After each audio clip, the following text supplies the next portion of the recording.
I've been involved in the YMCA since I was a kid in the Bronx, New York City. And I remember being very, I don't want to say jealous as a kid, because I don't think I know what jealousy was, but I remember feeling a lack of when other kids had their fathers coming out to be with them, and it didn't feel really good. So I decided that I needed to find time to give back in that way, a one-on-one personal interaction, if you will, which was a challenge. I was anchoring the noon show, and Dave Washer was our guest on the noon show. And he was talking about the Why Now program and how, you know, people get involved and you mentor at-risk youth. And I was thinking, well, this is exactly the kind of thing I was thinking about.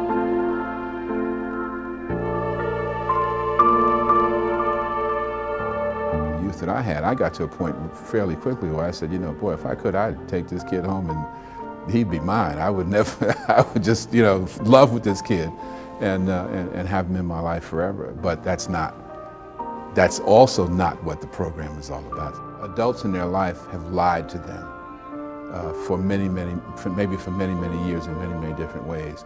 And they've gotten to the point that they don't necessarily trust and rely on adults. So part of what the goal is to provide them with an adult figure that they can trust, that's not going to fail them, not going to walk away from, not going to abandon them. Had I experienced some of these things that these kids have experienced, I'd be a basket case. I mean, I honestly don't know if I could function. I mean, some of these kids, some of these parents have tried to kill their kids.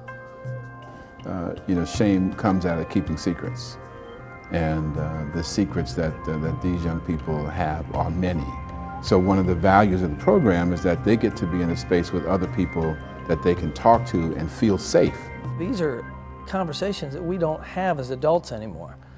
I mean, I can't tell you the last time I talked to anybody heart to heart or poured my soul out in front of a room full of people. And this is routine in this program. You can't go in there and think that your responsibility is to change the way this child looks, dresses, speaks, and whatnot. That's not your job. It brings it down to the level of just being able to interact. Can we talk? Can we share? Can you open up and say things to me comfortably? Have expectations of time commitments, of disappointments, because sometimes you're going to have to drive to the other side of town to pick up a youth, and guess what? They're not going to be there. And then you're going to call them and say, hey, I thought we had a meeting, and in your busy world, they're going to say, oh, I forgot. You still got to call every week. If they hang up on you, you still got to call every week. If you go 3 weeks in a row and they say they forgot and they're not there, you still got to go back on the 4th week. So that's something that you have to know going in, because that is keeping your word. You promised up front you're going to make a phone call every week, and you're going to have a face-to-face visit every week.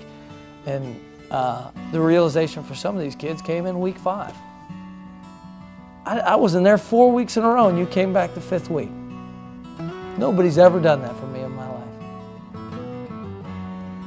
Why Now it's absolutely a win-win. You know, you win by giving, and the satisfaction and the joy of giving it's just an amazing gift. It's kind of a miracle.